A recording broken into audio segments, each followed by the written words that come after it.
With this, remember we have a few links on our page. I'll close everything so we can work in a nice open page. It starts here in our hero section with these 3 links.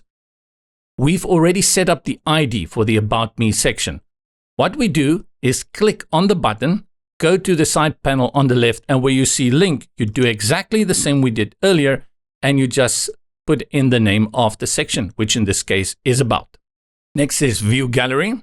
We do the same, hash, and did we give gallery a name? Gallery. Was it Showcase? Showcase, right? I have to remember, I got those 2 confused.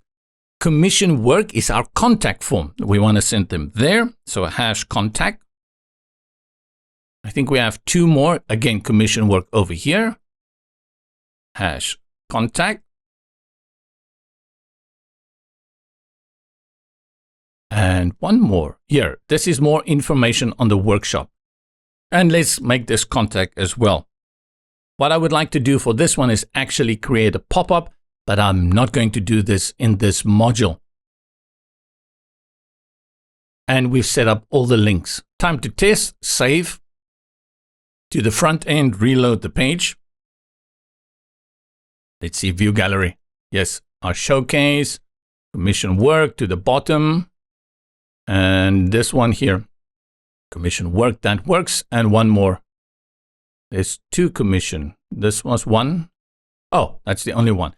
We said that this one here, more information on workshop, we also put for the contact.